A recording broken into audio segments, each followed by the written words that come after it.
Hey, you guys, I want to ask you a question that may sound weird. Are you fighting today? Are you in the battle? Are you ready for war?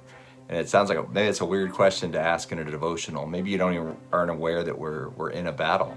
Sometimes I think we can get complacent and forget that the enemy is very active and after our souls, after our attention to distract us from what we should be doing. And I was reading in Ephesians 6:10 and 11. It says this: finally, be strong in the Lord and in the strength of his might. Put on the whole armor of God that you may be able to stand against the schemes of the devil.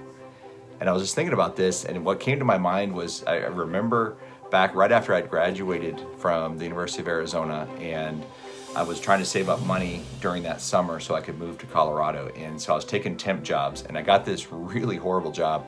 It was literally pouring gallon jugs of shampoo from black bottles into white bottles because they had evidently filled them with a machine in the wrong color bottles, but they didn't have a machine to transfer it. So they hired me and another dude to sit in this warehouse, and there was just thousands of bottles, and they had no funnels, nothing. It literally was just pouring from one bottle, little 1-inch neck into the other bottle the whole day. And the guy I was working with was not excited about this job, and he just wanted to cut corners, and he didn't care if he spilled. It was like, just do it.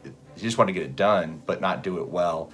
And I was tempted, I think, being with that to also cut corners, but I made the decision, like, no, I was hired to do a job. I'm going to do it the best I can, even though it really stunk. Like, that was a horrible day.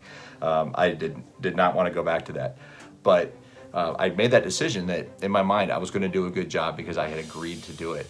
And I think oftentimes we think that the spiritual battle that we're in between doing what God wants us to do and doing maybe what Satan is hoping that we'll do is going to be these really big defining moments in our lives. And I think the reality, though, is that they're oftentimes very small, seemingly insignificant decisions that we have to make all throughout the day, throughout our weeks, that don't seem like such a big deal. Like, am I going to cut corners at this horrible job? Like, it'd be okay. Like, nobody will know, right?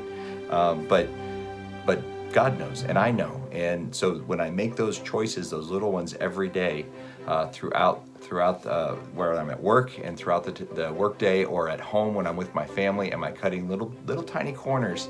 Am I making little decisions that allow the enemy to have a foothold and basically sideline me from what God has in store for my life? So I want to encourage you today, realize that you're in a battle and that the enemy is very aware of how we think and how we operate. And so he's going to just one little thing at a time, one subtle little decisions that we have to make at a time, going to distract us and keep us sidelined from the actual real work that God wants to do and to use you in. So I want to encourage you to draw near to God today. Understand that you're in a battle and look out for those little decisions that you will make. And the way we defend that is to draw nearer to God and to rely on him for the strength and the awareness of what's going on. So encourage you again, draw near to God today. Have a great day.